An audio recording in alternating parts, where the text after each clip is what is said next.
Now, thank you so much guys for watching this video, and please welcome back once again to my channel. Just in case you are here for the first time, please support me by subscribing, and also you can press the notification bell so that YouTube can automatically update you immediately I post a video here. Otherwise, I really want to appreciate my subscribers so much, because without the support, this channel cannot be where it is currently. So feel very much welcome as you watch, and I really don't take your support for granted. So recently, Honorable Stephen Kalonzo Musyoka was making some very funny statements, saying that for any Kamba to become the president of the Republic of Kenya, then the whole Kamba community must emulate the Luo community on how they really fight for Raila Odinga. And they must never ever rely too much on Raila Odinga's endorsement, because power is not given, power is grabbed.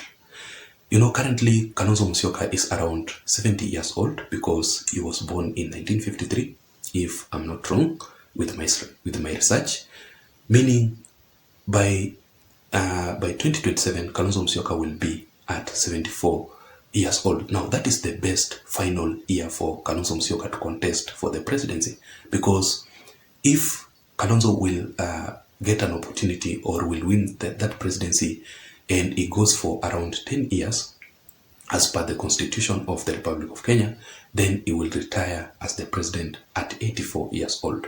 So if Kalonzo Musyoka will not contest for the 2027 presidential bid, or just in case Kalonzo Musyoka will contest and he will not win the presidency in 2027, then Kalonzo Musyoka must forget about becoming the president of the Republic of Kenya for his entire political career.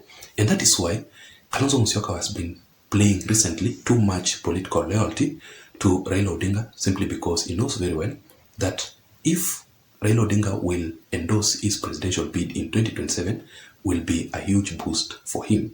And according to Kalonzo, he is too much confident that Raila Odinga will endorse his presidential bid, because according to his main reason is that he has supported Raila Odinga's presidential bid for 3 times: in 2013 during the CORD coalition, in 2017, 2018 during the NASA coalition, and in the recent 2022 presidential bid during the Azimio La Umoja Alliance coalition. But in my considered opinion, ladies and gentlemen, there are some political activities through Raila Odinga's conduct that you can clearly tell that Raila Odinga is telling Kalonzo Musyoka indirectly, or he is communicating indirectly to Kalonzo Musyoka, telling him that for the 2027 presidential bid endorsement, kindly forget about it. The reason as to why I'm saying this, ladies and gentlemen, is first of all, Raila Odinga has failed to groom Kalonzo Musyoka.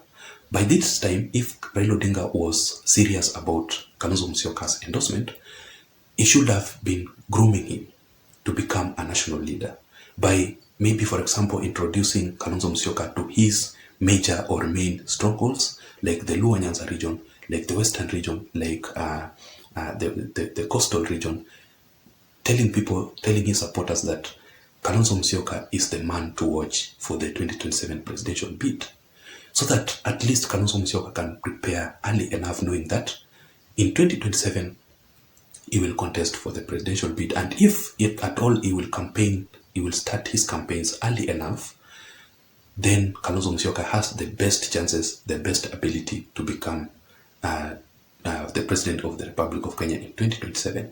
But if Kalonzo Musyoka will wait until the time or the final timeline, so that he can now appear on the stage to contest with President William Ruto, then I want to assure you 100% guys that Kalonzo Musyoka or William Ruto will beat Kalonzo Musyoka in the presidential bid hands down. If Kalonzo Musyoka will not prepare early, then he must forget about the presidential bid. Also, on how Raila Odinga has failed to groom Kalonzo Musyoka, I think, in my considered opinion, Raila Odinga should be making some international trips with Kalonzo Musyoka, so that he can introduce him to the international communities, so that he can introduce him to various communities, so that at least Kalonzo Musyoka can appear as a national leader, well groomed to become, to become a president, ladies and gentlemen, you need to be well groomed so that people can see you, so that the international communities can relate with you on how you behave, on your characters, just in case you become the president of Kenya, how you will take over, so that even if the international community will support your presidential bid, they know the character they are supporting.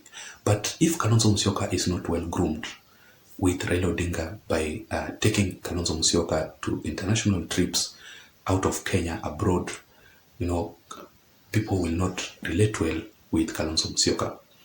Secondly, ladies and gentlemen, in my considered opinion, Raila Odinga has failed to retire from politics. I think by now, Raila Odinga should have exited the stage with the former head of state, Uhuru Muigai Kenyatta, because I personally think that the reason as to why even Uhuru Kenyatta decided to support Raila Odinga's presidency, it is because it was according to him, it was his final year to contest for the presidency according to his age. But the way things are, Raila Odinga has a high possibility of running for the presidential bid again in 2027 if he continues this way. Because what is he fighting for? That is the first question that you must ask yourself. Why is Raila Odinga too much on the IEBC issue? IEBC is actually a referee to the presidential contest that will be conducted, or the entire elections that will be conducted in 2027. Why is he too much on that issue?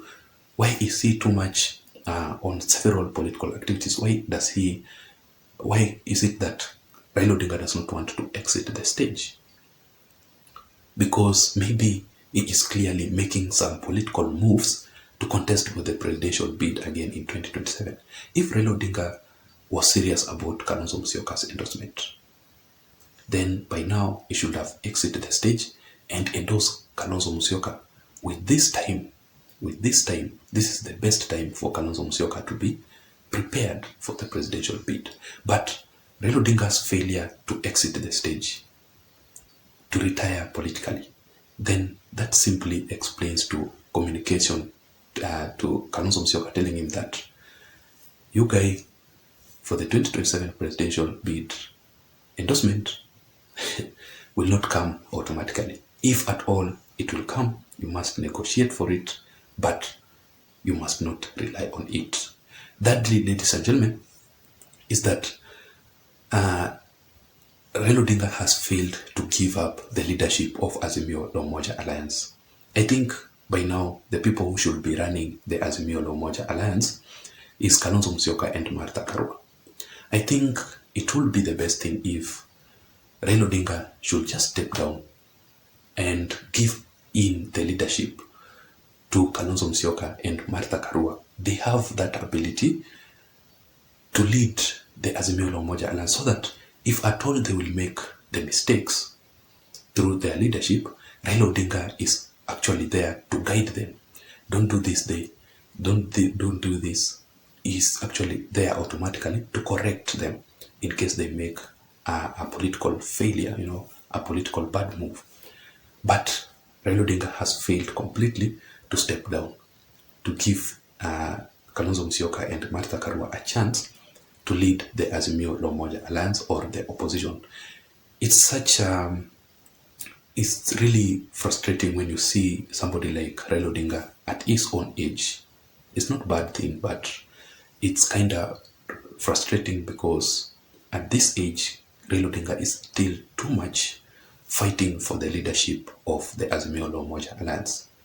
In my personal opinion, because anybody has their own personal opinion, that is, it's not a good thing, according to me. And fourth, ladies and gentlemen, is Raila Odinga's mission in Azimio la Umoja Alliance. Just like what I had said it before, that what is Raila Odinga's mission in Azimio la Umoja Alliance? What is he really struggling for? Why is it that he's making some political moves, under the Azimio la Umoja Alliance? What is his real mission? Does he want to contest for the presidential bid? Does he want to form a handshake with William Ruto so that he can sideline Kalonzo Musyoka and the entire Azimio la Umoja Alliance leaders? What is he fighting for in Azimio la Umoja Alliance? If you ask yourself that question, and if you get the answer, then it simply tells you that Raila Odinga is indirectly communicating to Kalonzo Musyoka saying that I cannot endorse your presidential bid in 2027. That was my analysis for today. I don't know what you think. Let me hear your thoughts on the comment section below. Otherwise, please don't forget to subscribe to my YouTube channel.